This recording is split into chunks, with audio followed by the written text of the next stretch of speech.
রফিক, তুমি বলো, একটা কাপ চাইও কি মানুষ বদলে দিতে পারে?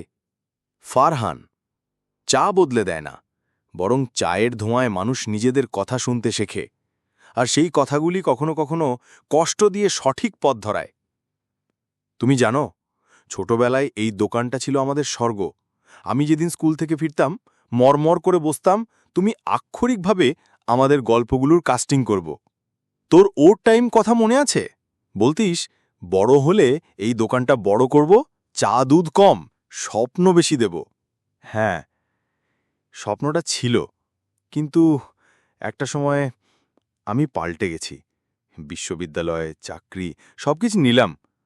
আর এখানে তুমি, একই দোকানে, একই চেয়ারে। ফারহান, পাল্টানো খারাপ না, কিন্তু হারানোটা যদি অন্য কাউকে আঘাত দেয়, তাহলে সেটা ভাঙা প্রতিশ্রুতি।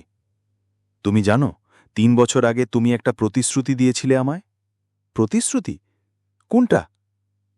যেদিন তুমি বিদায় নিলে, বলেছিলে একদিন ফিরব, তোর সাথে আবার দোকানা বন্ধ করব, কিন্তু তুমি কখনো ফেরোনি।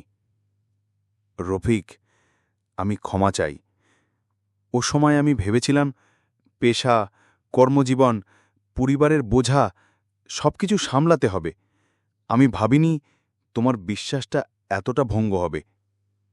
ভালোবাসা আর বিশ্বাস দুইটাই সহজে ভাঙে না, কিন্তু অবহেলা তাদের কেটে দেয়। ৩ বছর ছিল, আর আমি প্রতিদিন তোমার জন্য একটা কাপ রেখেছি, একটা প্রতীক যে তুমি ফিরবে। হাট মোড়ে কাপে পানি ঢালা, কণ্ঠ কম্পিত। তুমি জানো, আমার জীবনে একটা বড় ব্যর্থতা হয়েছিল। মা অসুস্থ হয়েছিল, টাকা লাগলো। আমি সিদ্ধান্ত নিলাম যে বড় পথে চললেই সমাধান হবে। কিন্তু আজ বুঝি, বড় পথ সব সমস্যার সমাধান নয়। তুমি তখনও মানুষই ছিলে, ভুল করবে, বাড়তি পড়বে, কিন্তু মানুষ হিসেবে ফিরে আসা, ক্ষমা চাওয়া আর আবার চেষ্টা করার সাহস, ইতা বড় কাজ।